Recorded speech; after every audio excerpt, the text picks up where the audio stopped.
ஓம் சாய்ராம். நல்லது நினைப்போம், நல்லது நடக்கும். இன்றைக்கி தலைப்பு பார்த்துருப்பீங்க. உங்களோட பாபா, நம்மளோட சாயி நம்மளை தேடி வருவார். உங்களை தேடி வருவார். மங்கள செய்தியோடு உங்களை சந்திப்பார். நீங்கள் எதிர்பார்த்ததை விட உங்கள் வாழ்க்கையில் நிறைய நல்ல விஷயங்களை கொண்டு வந்து சேர்ப்பார். நல்ல விதமாக உங்களை வாழ வைக்கவும் போகிறாரு. நம்பிக்கையோடு இருங்க, மனம் தளராமல் இருங்க. எல்லாமே நல்லதாக தான் நடக்க போகுது.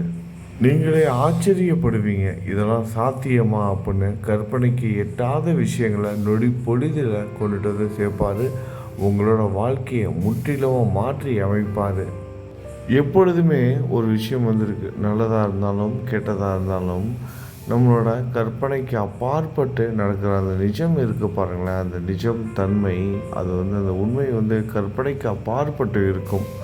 நம்மளோட சாய் பக்தர்களோட வாழ்க்கையில் நல்ல விஷயங்கள் கற்பனைக்கு அப்பாற்பட்டு இதெல்லாம் சாத்தியமா, இவ்வளவு எளிமையாக இவ்வளவு பிரச்சனைகளும் நிவர்த்தியாகி நல்ல விஷயம் நடப்பது சாத்தியமா, அதுவும் இவ்வளவு குறுகிய காலத்தில் ஆச்சரியப்படும் வகையில் நம்மளை சூழ்ந்து இருப்பவர்கள், நம்மளை சுற்றி இருப்பவர்கள் ஆச்சரியப்படும் வகையில் நம்ம வாழ்க்கையில் நிறைய நல்ல விஷயங்கள் நடக்கும்.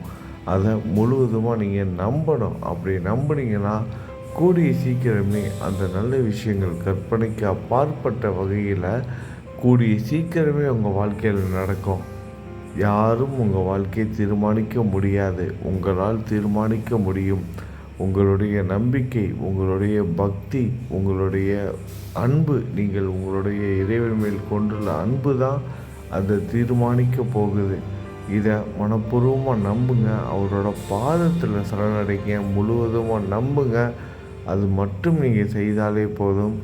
நம்ப முடியாத வகையில் உங்கள் வாழ்க்கையில் வெகு சீக்கிரமாகவே நீங்கள் உயர்ந்த நிலையை அடைவீங்க. சந்தோஷமான வாழ்க்கையை அமைத்து கொடுப்பாரு. இது வரைக்கும் நடந்தது எல்லாத்தையும் விட்டுருங்க. மீதம் இருக்க நாட்கள், ஒவ்வொரு நாட்களும் பாபாவோட கட்டளையின்படி ஒவ்வொரு நிமிடமும் நடக்கும் போது நம்பிக்கையோடு காத்துருங்க. எல்லாமே நல்லதாக தான் நடக்கும். குடும்பத்தில் இருக்கிற நல்ல விஷயங்களாக இருக்கட்டும், முக்கியமாக ஒரு சில விஷயங்கள் சங்கடப்படும்படியான விஷயங்கள் ஏதாவது நடந்துக்கிட்டு இருக்குன்னா எல்லாத்தையும் தூக்கி தலையில் சுமந்துக்கிட்டு பாரத்தோடு வாழ்ந்துக்கிட்டு இருக்காங்க. மன அழுத்தத்தோடு வாழாதீங்க. கொஞ்சம் வெளியே வாங்க, பாரத்தை இறக்கி வைங்க அவர்கிட்ட.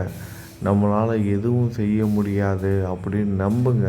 அவர் நினைத்தா மட்டும்தான் எல்லாம் சரியாகும். நம்பிக்கையோடு உங்களோட பாரத்தை இறக்கி வைத்துட்டு கொஞ்சம் நிம்மதியாக இருப்பதற்கு முயற்சி செய்யுங்க. எல்லாத்தையும் நான் பாபா கிட்ட ஒப்படைச்சிட்டேன், எல்லாத்தையும் அவர்கிட்ட சரணடைஞ்சிட்டேன், எல்லாத்தையும் ஒப்படைச்சிட்டு நான் சரணடைஞ்சிட்டேன். இனிமேட்டு எது நடந்தாலும் நான் மனப்பூர்வமாக ஏற்றுக்கிறேன் பாபான்னு அவரோட திருப்பாதங்களை தொட்டு சரணடைந்து விடுங்க. எல்லாமே நல்லதாக தான் நடக்கும். எல்லாத்தையும் தூக்கி சுமந்துக்கிட்டு மன அழுத்தத்தோடு வாழ்ந்தீங்க அப்படின்னா மேலும் மேலும் கஷ்டங்களும் துன்பங்களும் அதிகமாக தான் ஆகும். உங்களோட சக்திக்கு உட்பட்டு நீங்கள் முயற்சி செய்யுங்க, அது வேறு. ஆனால் ஒரு சக்திக்கு அப்பாற்பட்ட விஷயம் இருக்குது அப்படின்னா அதை உங்கள் மனதிலையும் உங்கள் தலையிலையும் தூக்கி வச்சு சுமந்துக்கிட்டே இருந்தீங்கன்னா மேலும் மேலும் அழுத்தமாக தான் ஆகும். இன்னும் உங்களோட மனநிலை பாதிக்கப்படும். அதனால் உங்களோட உடல்நிலையும் பாதிப்புக்கு உள்ளாகும். அதுக்கப்புறம் நீங்கள் நினச்சது நடக்கும்போது, நல்ல விஷயங்கள் நடக்கும்போது, நீங்கள் எதுக்காகலாம் கவலைப்பட்டுருக்கீங்களோ அந்த கவலைகள்லாம் தீரும் பொழுது அந்த சந்தோஷத்தை அனுபவிப்பதற்கு உங்களோட உடல்நிலை தயாராக இருக்காது. அந்த ஒரு காரணத்தால் தான் சொல்கிறேன், உடல்நிலையை கெடுத்துக்க கூடாதுன்னா நம்மளோட மனநிலையை நம்ம சரியாக வைத்துக்கணும்.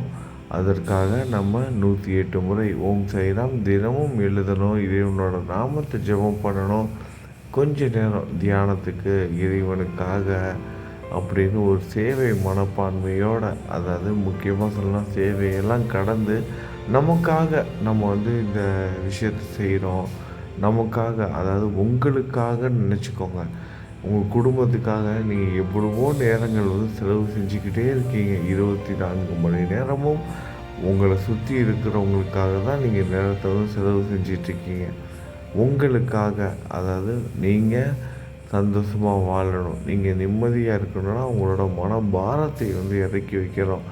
அதற்கு ஒரே ஒரு வழி ஆன்மீக பாதை. அந்த பாதை பாபா காட்டும் பாதை.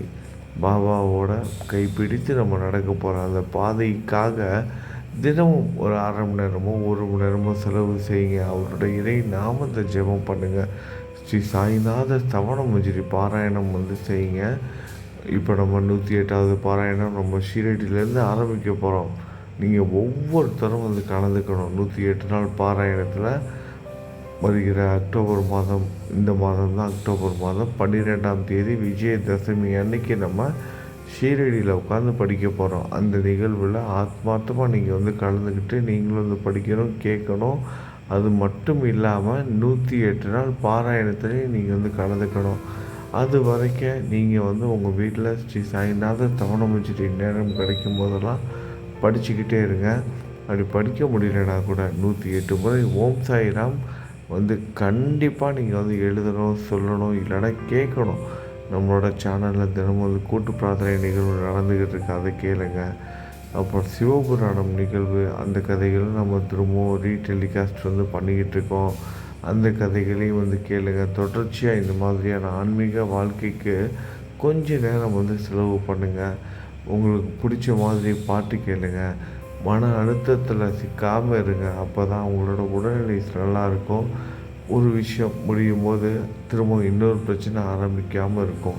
அதாவது உங்கள் வாழ்க்கையில் நிலவி வந்துட்டுருக்கு. இப்போ இந்த கஷ்டமான நிலைகள் மாறி நல்ல விஷயம் நடக்கும்போது அதை அனுபவிப்பதற்கு நீங்கள் உடல் ரீதியாகவும் மன ரீதியாகவும் உடல் ரீதியாகவும் நீங்கள் தயாராக இருந்தால் தான் அந்த சந்தோஷத்தை அனுபவிக்க முடியும். இல்லைனா நம்ம என்ன பண்ணுவோம், திரும்பவும் இன்னொரு விஷயத்துக்காக வருத்தப்படுற மாதிரி ஆயிரும், திரும்பவும் இன்னொரு விஷயத்துக்காக பிரார்த்தனை பண்ண மாதிரி ஆயிரும். கண்டிப்பாக இப்போ நிலவி வந்துட்டுருக்க பிரச்சனைகள் எல்லாம் சரியாயிரும், நம்புங்க. அந்த சந்தோஷத்தை தான் நீங்கள் அனுபவிக்க போகிறீங்க. இன்னும் கொஞ்ச நாள் தான். தீபாவளி வரப்போகுது, நிறைய முக்கியமான விசேஷ நாட்கள்லாம் வரப்போகுது. எல்லாமே நல்லபடியாக கொண்டாடுவீங்க. உங்கள் குடும்பத்தோடு சேர்ந்து கஷ்டங்களும் துன்பங்களும் இருக்கிற இடம் தெரியாமல் காணாமல் போக போகுது. உங்கள் குடும்பத்தோடு சேர்ந்து எல்லாமே நல்லபடியாக கொண்டாட போகிறீங்க. நிறைய நல்ல விஷயங்கள் பாபா உங்களை தேடி கொண்டுட்டு சேர்ப்பார். முழுவதுமாக நம்புங்க. எல்லாமே நல்லதாக தான் நடக்கும். கொஞ்சம் திரும்பி பாருங்கள். உங்களோட வாழ்க்கையில் எவ்வளவு கடினமான சூழ்நிலைகள்லாம் தாண்டி வந்திருக்கீங்க. இந்த நிலையில் கொண்டுட்டு நிப்பாட்டியிருக்கார் பாபா. இவ்வளோ கடினமான சூழ்நிலைகள்லாம் தாண்டி இப்போயும் வாழ்ந்துக்கிட்டு இருக்கோம். இவ்வளோ கஷ்டமான நிலைகளிலையும் இப்போ அனுபவிக்கிற கஷ்டமான நிலைகளிலையும் நம்ம பாபா நம்மளை வாழ வச்சிட்ருக்காரு. நம்பிக்கையோடு வாழ வச்சிட்ருக்காரு. முக்கியமாக அதுதான், நம்பிக்கையை கொடுத்துக்கிட்டு இருக்காரு. நான் உன் கூட இருக்கேன் அப்படிங்கிற நம்பிக்கையை நமக்கு ஒவ்வொரு நாளும் நம்மளோட மன ரீதியாக உணர வைத்து சந்தோஷமான வாழ்க்கையை எதிர்பார்த்து காக்க வைத்திருக்காரு. அந்த காப்பது அவருக்காக நம்ம பொறுமையோடு காத்திருப்பது வீண் போகாது. அவர் மங்கள செய்தியோடு நிச்சயமாக உங்களை தேடி வருவார், நேரில் சந்திப்பார். அபரீதமான ஒரு வாழ்க்கை, அபரீதமான சந்தோஷத்தை அவங்க வாழ்க்கையில் நிச்சயமாக கொண்டு சேர்ப்பார். உங்களுக்கும் உங்கள் குடும்பத்தில் இருக்கவங்களுக்கும் பாதுகாப்பு அரணாக இருப்பார். எந்த ஒரு காரணத்திற்காகவும் மனம் தளராமல் சந்தோஷமாக இருங்க. அடுத்த ஒரு நிமிடம் இந்த பதிவு அமைதியாக இருக்கும். உங்கள் வாழ்க்கையில் சந்தோஷமான நிகழ்வுகள் நடப்பது உறுதி. அந்த நம்பிக்கையோட பாபாவுக்கு நன்றி சொல்லுங்கள். என்ன மாதிரி சந்தோஷம் நடக்கணும் அப்படின்னு நீங்கள் எதிர்பார்க்குறீங்களோ அந்த சந்தோஷமான நிகழ்வு உங்கள் வாழ்க்கையில் நடக்கிற மாதிரி ஒரு நிமிடம் இமேஜினேஷன் பண்ணிக்கோங்க. திருமணத்துக்காக, குழந்தைக்காக, நல்ல வாழ்க்கைக்காக, பொருளாதார தேவைக்காக, கடன் இல்லாமல் வாழ்க்கை, உடல்நிலை சரியாகணும், இந்த மாதிரி எந்த ஒரு விஷயம் நடக்கணுன்னாலும் அது எல்லாம் நிறைவேறி நீங்கள் குடும்பத்தோடு சந்தோஷமாக வாழ்கிற மாதிரி கொஞ்ச நேரம் இந்த பதிவு முடிகிற வரைக்கும், குறைஞ்சது இந்த பதிவு முடிஞ்சதுக்கப்புறம் ஒரு நிமிடம் மட்டும் டைம் எடுத்துக்கிட்டு உங்கள் வாழ்க்கையில் நீங்கள் எதிர்பார்க்குற நல்ல விஷயம் நடந்து அதுக்காக நீங்கள் பாபாவுக்கு நன்றி சொல்கிற மாதிரியும் உங்கள் குடும்பத்தோடு சேர்ந்து சந்தோஷமாக இருக்கிற மாதிரியும் கொஞ்சம் நினச்சி பாருங்கள். உங்களோட எண்ண ஓட்டங்களுக்கு மிகப்பெரிய சக்தி இருக்குது. நல்ல ஒரு சிந்தனையை உங்கள் மனசுக்குள்ளே கொண்டுட்டு வாங்க. வருகிற நாட்கள், வருகிற நேரம் எல்லாமே நல்லபடியாக அமைய போகுது. உங்களுக்கு பாபா விரைவிலேயே உங்களை தேடி உங்கள் வாழ்க்கையில் சந்தோஷத்தை கொண்டுட்டு சேர்க்க போவது உறுதி. இதை முழுவதுமாக நம்புங்க. எல்லாமே நல்லதாக தான் நடக்கும். நல்லது நினைப்போம், நல்லது நடக்கும். ஓம் சாய்ராம்.